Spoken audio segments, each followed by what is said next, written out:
Hi, this is Dr. Bob Dannenhoffer, the Public Health Officer from Douglas County, with another of our Facebook Live updates. It's September the 25th. This is a new mask my wife made for me. It's got one of these elastic strings on it, which is really quite nice. Anyway, let's get started. I'm a little out of breath. I've had 11 phone conferences today, so we'll see where we're going. So, as always, this is a chance for you to ask questions, and we'll do that today. As always, we start off with an update on how the world is doing with pandemic. And as I've said now for about the last 23 times, this is a very active pandemic. We're up to 32 million cases, and unfortunately the world will hit 1 million recorded deaths this weekend. So for every recorded death, there are probably others out there that we have missed, but 1 million recorded deaths, that is stunning. Still very active especially in India. So India is still adding about 100,000 cases a year. There are reports from India that their testing capacity is exhausted, and so that the number of cases likely way underreported. Again, India is an enormously populous country, so a big outbreak in India is worrisome. Still also very active in the U.S. and Brazil, and almost everywhere in South America. When you look at some of the attack rates, Peru, Ecuador, and Chile has some of the highest attack rates in the world. So still very, very worrisome in the Western Hemisphere. In Europe, France and Spain are seeing lots of increasing cases, and especially worrisome is Israel. So Israel had a small first peak, a slight second peak, but over the last 3 weeks has had an enormous spike, so much so that they've had to do a lockdown in Israel to try and bring the cases down. And they have started to come down with a lockdown, showing that lockdowns do work, but lockdowns are so disruptive to society, so we hope that we don't see that elsewhere.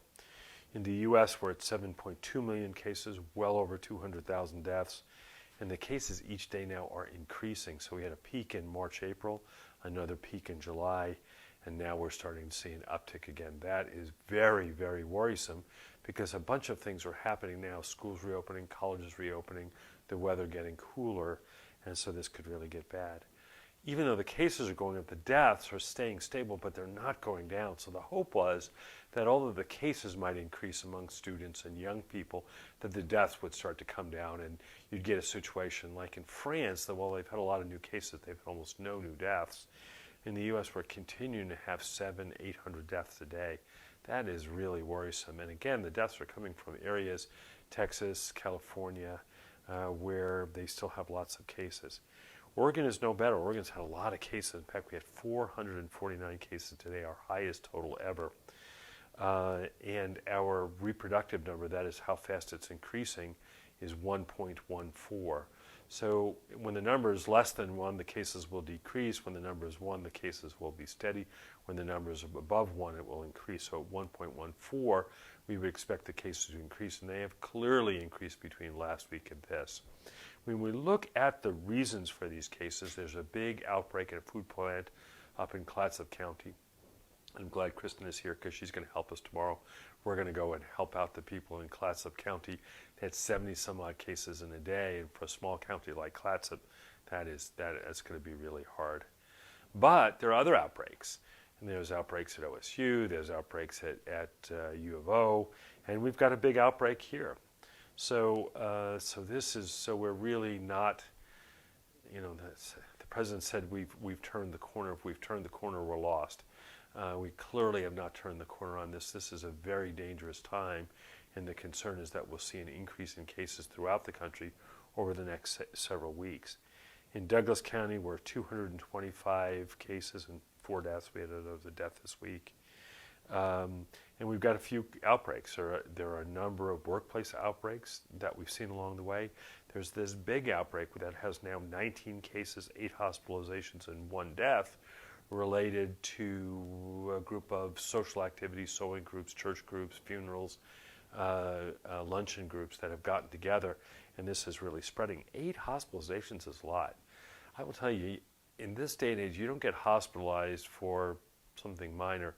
When you get hospitalized, you're pretty sick. A number of these people were in ICU or PCU, and we'll tell you that even people had relatively mild disease early on, 6 months later, they're not still feeling well. So I'm really worried about what happens. We have 4 current hospitalizations, 3 at Mercy and one up at Peace Health.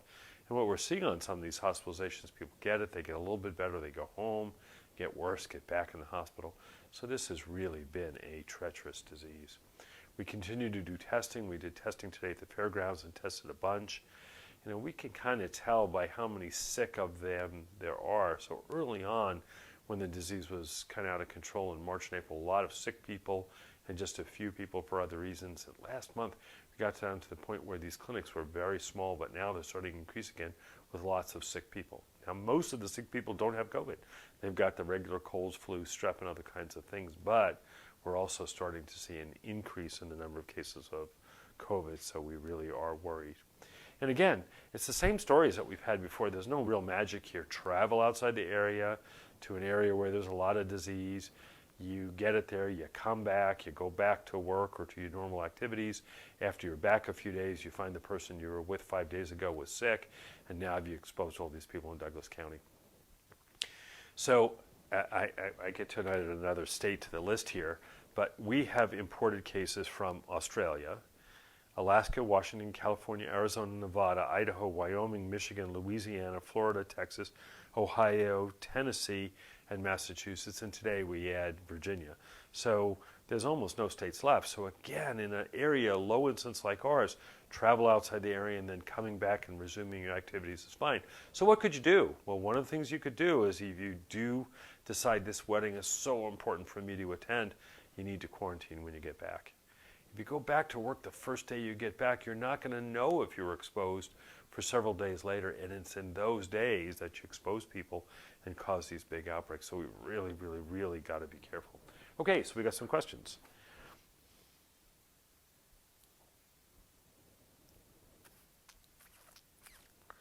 So Amy says, can you talk about the D615G mutation that's being seen in the second wave and that defeats masks and social distancing? So I think it's 614, unless there's a new 615, but there's a D614G mutation.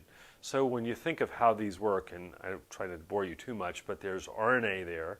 RNA then goes ahead and codes for amino acids, and then the amino acids make up the protein. So RNA to amino acids to protein change in one part of the RNA, which changes the DNA, which changes the amino acid, which changes the protein and makes the spike protein more stable than it was before.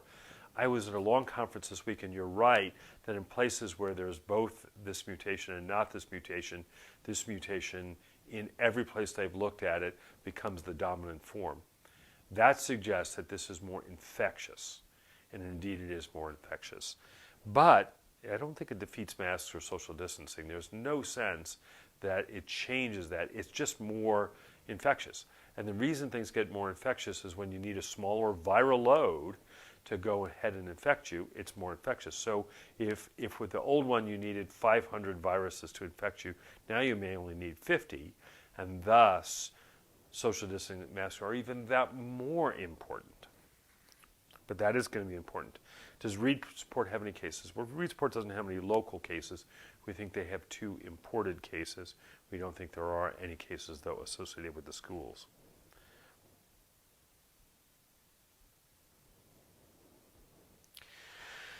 So Janet wonders why schools in Douglas County are not always following the orders not to open due to the increase in cases. So I must have spent 30 hours on this in the last week. It is the most confusing set of guidance and guidelines, and some schools can open, some schools not, and some schools get exceptions and some schools not, and whatever. I think I've been in many of the meetings. I don't think any of the public schools are in any way not following the orders. I believe they had a slightly different interpretation than the ODE did. It's complex, and it would take like the Supreme Court of Epidemiology to figure out what the right answer is. I think all of the schools that I've worked with in Douglas County are being very cautious, but I think we have to be careful because when there are not very many cases in the community, you're not going to have very many cases in schools. When there start to be lots of cases in the community, there are going to be lots of cases in schools. So there had been no school cases until this week, and there's 3 today, not in Douglas County, but in other places in the state. And so that really is a worry, and I don't doubt that we're going to have to do something about schools.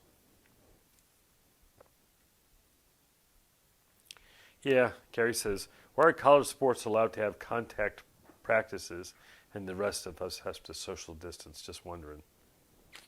I don't know. This may come a little political, so forgive me if you disagree. But one of the things that I read today was a passionate pediatrician who wrote an article, and what he said was, where really are we putting kids? If we say that the most important thing in our society is kids, when the rates got down, we should have kept the rates down, and the first thing we should have opened was schools rather than bars and sports teams. If we really think that kids are most important, kids should get tested every day before they go to school, but it's not, it's pro athletes. If we really thought society was that kids were the most important thing, we would have prioritized kids over all of these other things, yet we haven't. So I don't know. Football is thought to be very important. Now, I will tell you that the NBA and the NFL have really done a very good job. And so they showed that this is possible using very, very, very typical public health techniques. They didn't do anything super crazy or fancy or whatever. What they did was they tested, did a lot of testing. They cohorted groups, meaning that the guys on one team didn't go ahead and go drinking with guys on the other team. They limited outside activity. They carefully monitored for symptoms. When people had symptoms, they went back a step. So what they did was very standard public health practice and showed it could be done if there was enough money and enough will. Well, crap, we spent enough money on this whole thing. We should be able to do this for a lot more than the few hundred people in the NBA and the few hundred people in the NFL. And it really is disappointing that we're not doing it just as much for the rest of us as we're doing it for the multimillionaire athletes. Okay, did I just say that some people had flu symptoms here? Well, so so flu symptoms are very vague, fever, cough, and whatever. Yes, there's always people with fever and cough and stuff around. We have not had any cases of diagnosed influenza A or B in this community so far. Now, we're carefully following that because once influenza A and influenza B get around at the same time you have COVID, that's going to complicate things tremendously.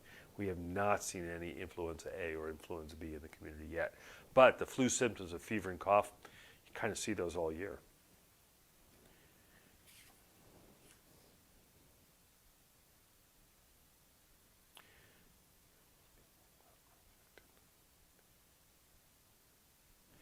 Okay, so I'll paraphrase this question. The story is that people who were sick and tested negative, could some of those be false negatives? And they could be, although I think the testing is getting better now.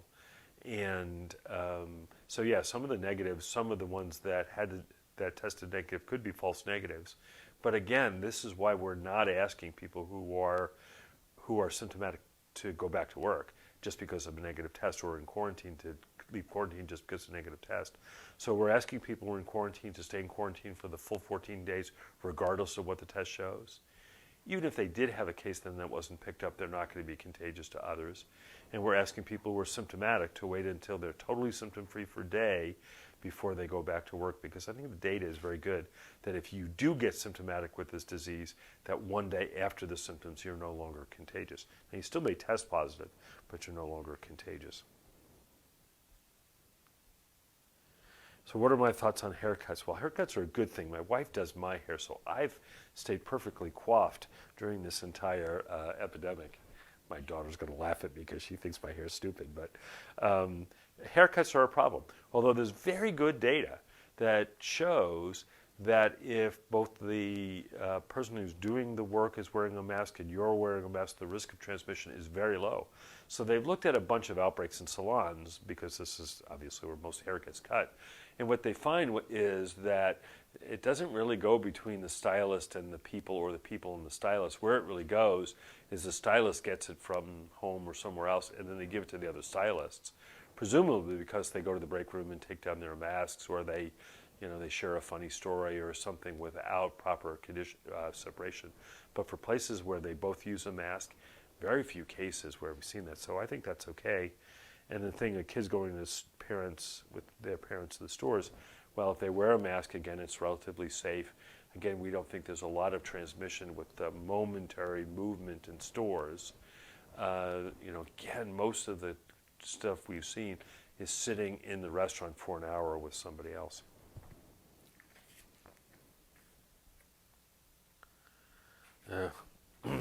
So again, this is the Douglas County Schools thing. So the schools that are open can stay open. Schools that want to open new 4 to 12 need to wait until our case rate is down. So our case rate now is above 10 cases, 11 cases per week. So they're going to need to wait for a few weeks to open 412. That's probably okay. K3, these kids are less than 10. So they're less likely to spread it because they're younger. They're more likely to sit still when you ask them to. And they don't have, and when they go home, they go home. High schoolers are very much different, right? High schoolers are going to go to lunch and they're going to do whatever they're going to do. After school, they're going to hang out with friends. So we think high schoolers are a much more complicated problem. So I think leaving K to 3 open now is perfectly safe. So when's the next drive-through test in Reedsport?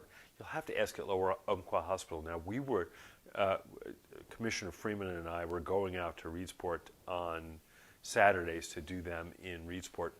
Lower Umpqua Hospital wanted to have a little bit more flexibility in hours, so they've now taken it on, and they're doing the testing. So if you call over to Lower Umpqua Hospital to figure out how to do it, they've done a very nice job with it. And us going just once a week was not really enough because, for example, if you got symptomatic on a Monday, you really shouldn't wait till Saturday.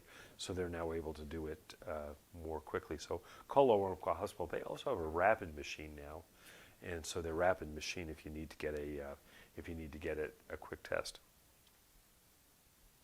So Linda says, are we going to have a free flu clinic, and if so, when and where will it be? Well, if you promise not to be mad at me if the details are slightly different, right? If you promise not to be mad at me if the details are slightly different, I believe we're going to have drive-through at the fairgrounds on October 16th and October 30th.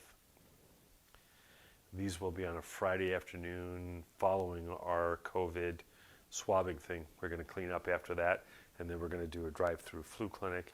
That's going to be done through Public Health and some of our other partners. And then on Veterans Day, we're going to have a Veterans Day drive-through parade. And so unlike the typical parades where the floats move through and people stand too close to each other on the sidewalk, this year the way we're going to do it is the floats are going to be stationary at the fairgrounds. If it works out, the bands are going to be in the stands.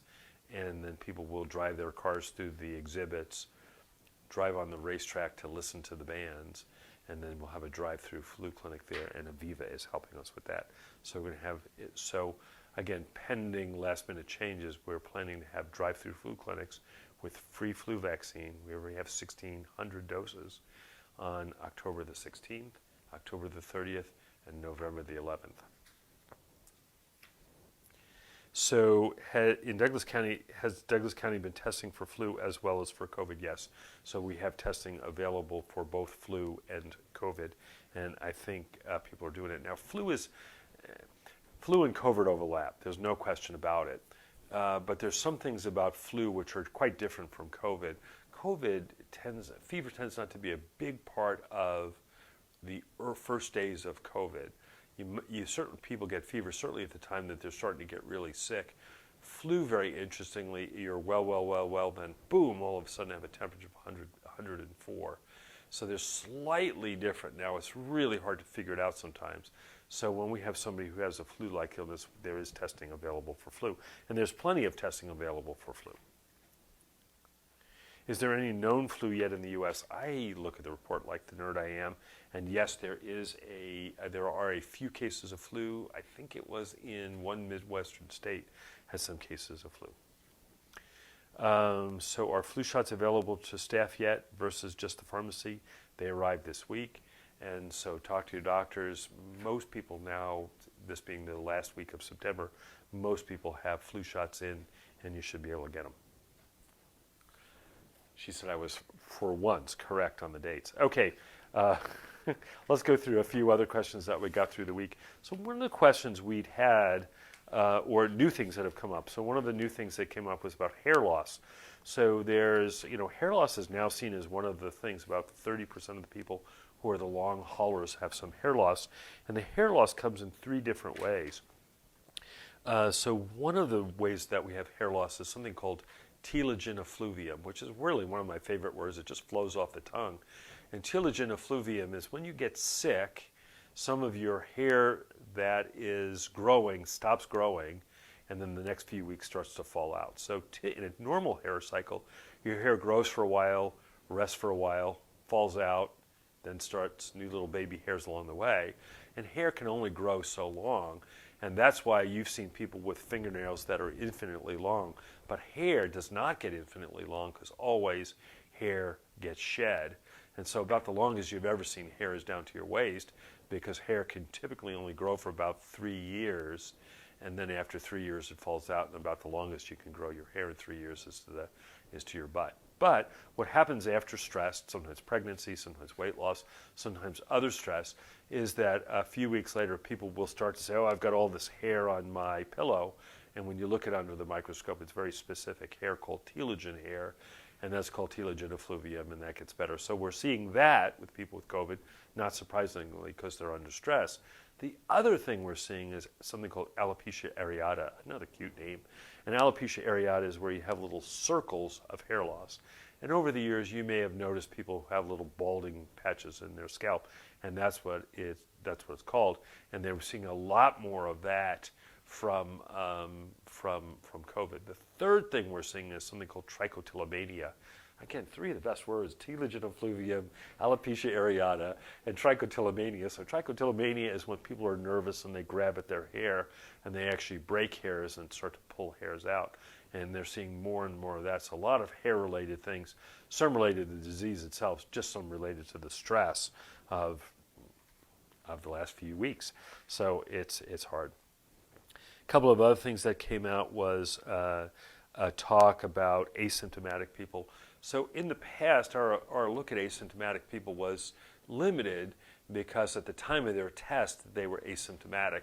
Somebody said, well, maybe you caught them earlier, maybe they developed symptoms later, or maybe they weren't, maybe there was something about that. So they did a very careful review of people to find out how many people were really asymptomatic versus I caught them at the wrong time and they didn't want to tell me the right answer. About 20% of the people overall are asymptomatic. About 60% of the people are going to have some symptoms, and then about 20% are going to be sick enough to be hospitalized. And that's about what our numbers are in Douglas County. Yeah. So Karen says, I hear that if you are asymptomatic, that you are not contagious. Is this correct? Well, that doesn't seem right to me. So again, about 20% of the people are always asymptomatic. We do not know if they've transmitted disease, because think of how hard that would be to prove, right? So the only way you could kind of prove that is, let's say I got the disease, I was asymptomatic, my wife was at home, had no other contacts, and then she got the disease, and then you did the genetic thing and the germ was exactly the same between mine and her. That would be a proof of a case of asymptomatic transmission. People are looking for it. We haven't found it yet. Doesn't mean it doesn't happen, but think of how hard that would need to be. It would need to be, you'd have to have testing on both people. You'd have to think of a reason to test her, right? So why would you even test my wife if I was asymptomatic and now she was asymptomatic? That's going to be pretty unusual. So they're looking for it. They haven't found it, but it certainly could occur.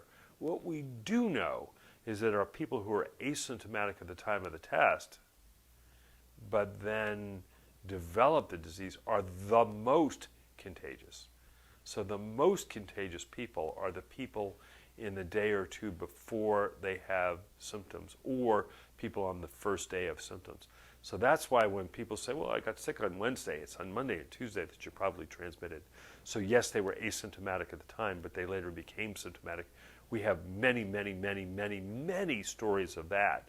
Probably the best story that really proved it was this fellow who went to a cocktail party in Connecticut. He infected about 40 people at the cocktail party, felt perfectly fine. He got on a plane to South Africa, and while he was on the plane to South Africa, he started to feel sick. By the time he got to South Africa, it's a long flight, He was pretty sick and went and got tested, and he was positive. He was, by all accounts, perfectly well at the party in Connecticut, and yet he transmitted to all those people. So pre-symptomatic transmission really does occur. Asymptomatic transmission probably occurs, but would be so hard to figure out. So can I tell us anything about the work outbreaks at RFP? So the work outbreaks at RFP are people at RFP down in the Riddle plant who have disease, just a very few of them. Now, when we talk about work outbreaks in Oregon, we talk about not only the people who are at work, but also when their family members get sick. So if you had at the Acme manufacturing department had 3 people with disease and then 3 family members who got the disease, which would be shocking, you'd have now 6 at Acme manufacturing. And so it's hard to know. This doesn't mean that the company did anything wrong, right? You just have disease there. The nursing home case was not a Douglas County resident, but somebody who was working in one of the nursing homes in Douglas County and other nursing homes and tested positive on a screen. There were no other cases. There were no staff that were sick. There were no residents that were sick. And they tested every single one of them, so nobody else tested positive. So that may have been either a false positive on that person or what we call bugs on the windshield. You know, she was sick a month or so ago and still had the RNA in her nose. Yeah, so Shelby says, do I have any information on the saliva test for COVID? You know, 7 weeks ago, it was 1 week away. And remember I said at the time, it sounds great, but I'll believe it when I see it. I will tell you, I'll still believe it when I see it. There is still no widely available saliva test, which is really a shame. You remember back in March, what I asked for Christmas this year, and it's coming up, was a saliva test that was cheap, easy to do. Now, we do have a test that's coming out with for the front of the nose that may be out in the next few weeks, but again, I'll believe it when I see it. But boy, that would be great. So Crystal says, what do we do if schools open against guidance? Well, there is a complaint form that you can fill out with ODE if schools open against guidance. And again, some schools open totally within guidance. So the ones that I know about that were totally within guidance was Days Creek. There was a low rate in the county. Those schools are remote and rural and small, so they could open. There are other schools that open during the exception period, like South Umpqua schools. There are other schools where it's really, really complicated, and this is why I spent so many hours this week working on it, whether they should or shouldn't have opened. There are some schools that I think are not following the rules. And again, if you want to complain, there's a complaint form at the Oregon Department of Education. So the data on this, we were talking about the self-swabbing tests from Rite Aid. So these are ones where you make an appointment, drive up, they give you the swabs, you swab your own nose, you put it in the thing, and send it off to a lab. Now the lab is an outside lab outside of Oregon, and they use a very accurate PCR test. So I think the laboratory testing is good. I think anterior nasal swabbing for the test they're using is good. The question is, can people swab their own nose as well? Well, they're only swabbing in the first inch of their nose. This is not the swabs that you do with the Quest test, which is far and away the most accurate test. That's when you have to go in 5 inches. It's really hard to do that on your own. Almost nobody's going to do that. But this one, where you have to just swab in the first inch of your nose, there have been several studies to show that it's pretty good. So we like that. Rob says, are public health officials planning for a flu COVID shutdown for this winter? So again, public health reports cases, makes recommendations, and such is elected government officials need to make the very difficult decisions about shutdowns, lockdowns, other kinds of things. There certainly is discussion about what we would do if we got to a certain rate of disease. So if we got to the same rate of disease that we had and the same acceleration of rate of disease that we had in March and April, we may need to go ahead and do some more restrictions. The hope is that we don't have to. I mean, we're not asking people to do really, really tough things. We're asking to avoid these gatherings. Be really careful about travel. If you do travel, quarantine a little bit when you get back. I live over on the east side of town and went by Backside Brewing the other day. I don't think I've ever seen more people there than that day. People were parked for blocks and blocks away. A place like that is really going to be dangerous. as a place to spread disease. A lot of people close together, not wearing masks because they're drinking beers, and talking loud because it's kind of loud in there. So I think we have to be really careful on those things. We really don't have to go to a lockdown. We really just, if we were careful about travel, if we were careful about gatherings, if we were careful about wearing masks, I don't think we have to go there.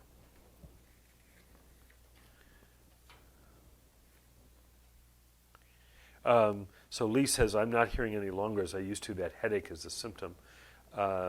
Yeah, we're seeing a lot of people with headaches. I think what's happening is that people are really sick. If you can't breathe and have a headache, the can't breathe takes priority. But when you look at these long haulers, and if you look at this long haulers group, a lot of people have bad chronic daily headaches, a lot of fatigue, shortness of breath, inability to exercise. And now we're starting to see, as it gets longer and longer out, lots of mental health issues. So many of us who are sick for a month, you can kind of work your way through it, and then you start to feel better and your mental health improves as you start to feel better. Many of these people are really now going into deep depression because they haven't felt well for a long time, and they're not having the sense that they're on the improving track. They just feel crummy.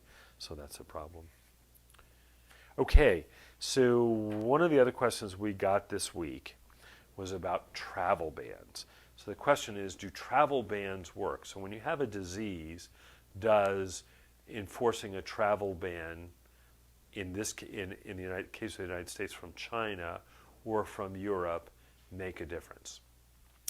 So what I will tell you is that travel bans, if done correctly, can be very effective. And travel bans, if done effective, you have to do a few things. One is they have to apply to everyone. They just can't apply to one group or another. Everybody who comes in the country needs to do it. The second thing is when they get there, because some people will inevitably get to your country, that they have to quarantine before then they can go out to the country. And so travel bans, if done well, can be effective for the short term. Buys you some time, may buy you 2 or 3 or 4 weeks. So Hawaii did a travel ban. Australia, New Zealand did travel bans. But they did everything else. They did a lot of testing. They did quarantine. They did very strict quarantine.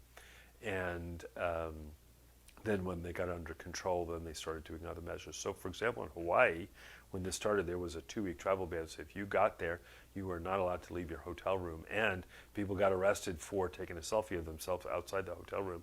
So it worked. Unfortunately, the travel ban that the U.S. used with China was the worst kind of travel ban. It was announced a few days in advance, and by being announced a few days in advance, a lot of people rushed to leave, and when they rushed to leave, they spent days in the airport with other sick people waiting for flights out.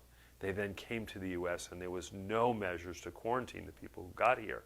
So we actually had a person who was studying in China. There was a travel ban. They did exactly that. They went to the airport. They mingled with lots of people waiting for a flight out. They got to the U.S. There was no travel. There was nothing at all. We only found out about this weeks later when now the person's father was sick and likely got the disease from the daughter who came from China. So travel bans done well can be very well. Bans done badly can even be worse, because what happened then when we did travel bans from Europe, all of these Americans who were living in Europe wanted to come back. So they said as of a certain date, Europeans can visit the United States and Americans can't come back. Well, if you were on a vacation, you didn't know how long you'd be stuck in Europe. So they all rushed back, even if they were sick. And there are at least 6 very well documented cases of people who were quite sick when they left that came back, that then started big outbreaks in the U.S. And when you look at it, it kind of makes sense. So what happened is we think the outbreaks in Seattle, which is where many of the people from China came, started in the few weeks after the travel ban from China, and then the big outbreaks in New York and Boston started a few weeks after the travel bans from Europe. So the point is that travel bans, if done correctly, could be useful and buy you some time. Travel bans, if done badly, are the perfect way to seed an epidemic. And unfortunately in the U.S., the travel bans were done very, very, very badly. Okay. Current status on the progress of a safe and effective vaccine. I think we're making progress. So there are 3 vaccines that are deep in phase 3 trials, and one vaccine which has just started in phase 3 trials. The new one is the Johnson & Johnson vaccine. That's an adenovirus that has spike protein in the adenovirus. The AstraZeneca vaccine, which is in phase 3 trials in the US and Britain, that's a chimpanzee adenovirus where they put some spike protein in it. They give you the virus, you actually get an infection with that virus, and then your body then produces a lot of the spike protein and your body makes antibodies to it, and that's how it works. The AstraZeneca vaccine trial is on halt in the US because there were some side effects in the UK. So they've started up again in the UK and Brazil, but they're still holding off on it in the US because of questions of side effects. Adenovirus vaccines are kind of exciting, but they're kind of new also. The only adenovirus vaccines that are out there are for like little boutique diseases like Ebola. There's not a widespread adenovirus vaccine.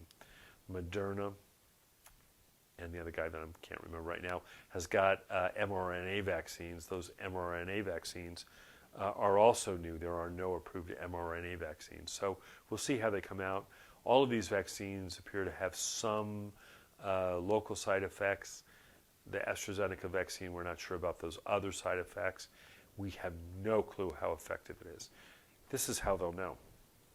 So there are 15,000 people in each arm of the trial.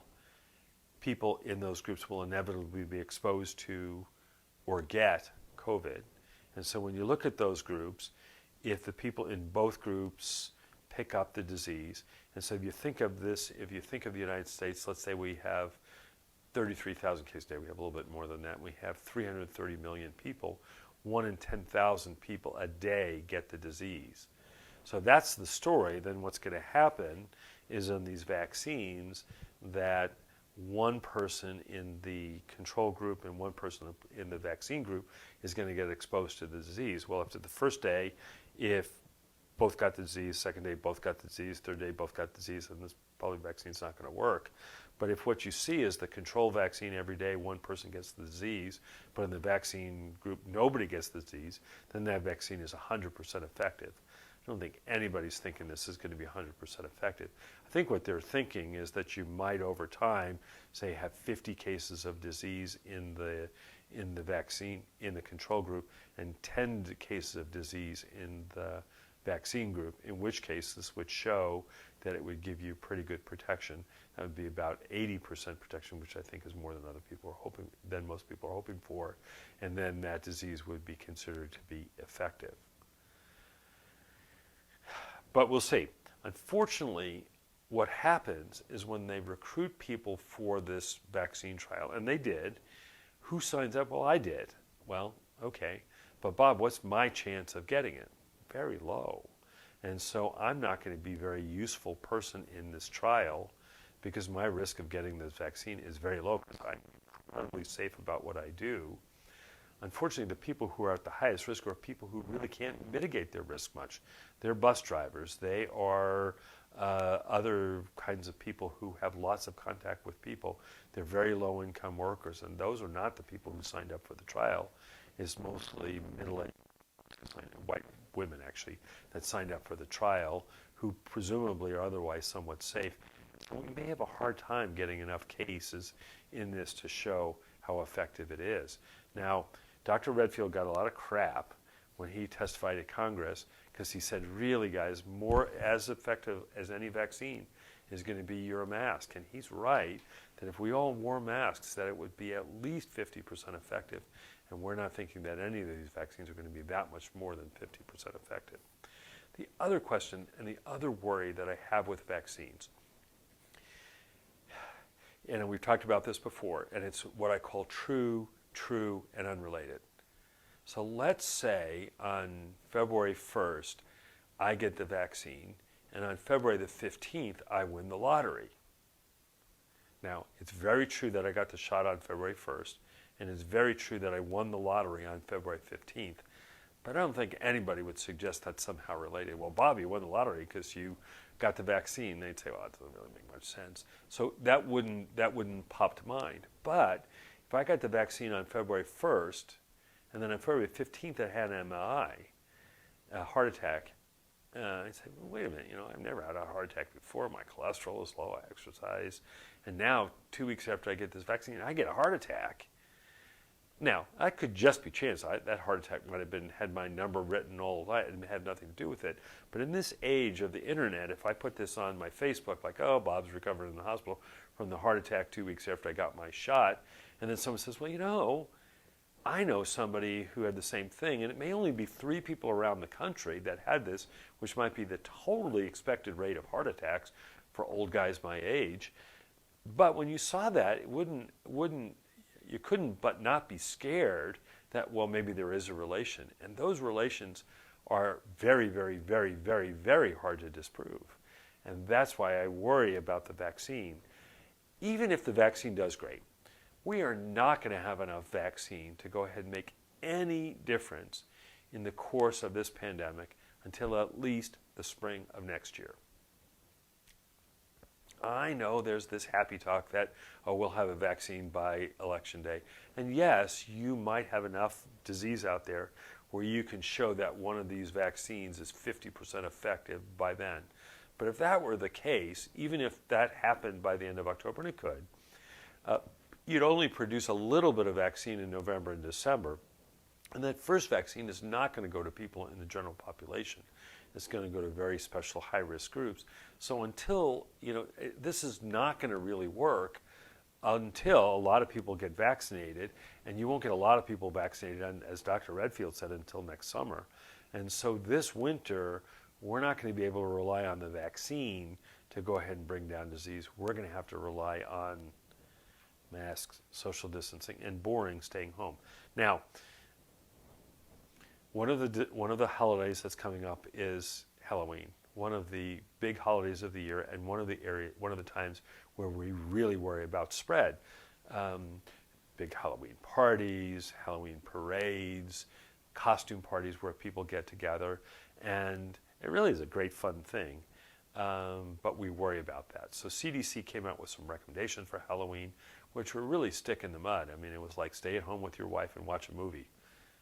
Okay, or do a Zoom costume party. Ooh, not that great. So anyway, we came up with a little video, a YouTube video, which should be posted sometime in the next few days, that goes through the things you should not do, the things that, like the big costume party with 100 people indoors, nobody wearing masks. But there are some very fun things you could do. And when this video comes out on Tuesday, I'd like people to tell me about their favorite thing on the PowerPoint. I think I know what it is because I've shown it to 10 people, and all 10 people had the same thing that they thought was absolutely neat. And I'm going to make one of them this weekend, so I think you can guess what it was. So people say, are children ages K to 3 super spreaders? Well, this is a very, very, very controversial issue. So when you looked in France and in Belgium, where they did very, very careful looking at outbreaks, what they found was that kids K to 3 didn't really spread. Most of the kids got it from their parents. Most of the kids, when they got it, didn't give it to others. There was then also some data from South Korea that looked at the number of positive contacts of people at different ages, and kids less than 10 had far fewer cases that they transmitted it. So it looked for a while. So if you'd asked like 5 weeks ago, we'd say, well, it doesn't look like kids K to 3 are going to spread it very much. But then a couple of studies came out. One study from Chicago looked at kids who came in at all different ages, and they looked in their nose to see just how much virus it was. So not only was the virus there, but when they had it, how much they had. And what people thought they were going to find was, well, the adults have a lot, and the teenagers have a little, and the kids have very little. Turned out exactly wrong. The little kids had a lot of virus, and the adults had less. So that was worrisome. And then there have been some studies where they've looked at transmission at camps. A lot of transmission at camps among the young kids. So I would tell you at this point, I don't know what the story is going to be. I do know that kids less than 10 don't tend to get very sick with it. But whether they're spreading it or whatever, I think every week when I look at the data, I'm confused because it's looking one way and then the other way. So I think we just don't know yet. So Kenner says, how close is our county to not being able to have K3 open? So the metrics for open K3 is you have to have less than 30 cases per 100,000 people per week for, well, you can't be over that for more than 2 weeks. And so in Douglas County, that would be 33 cases a week. We were at 22 cases over this last 7 days. So unless we have 11 cases tomorrow, we will be under that 33. But, you know, there was a party last week, birthday party, 40 people at the party, one person positive.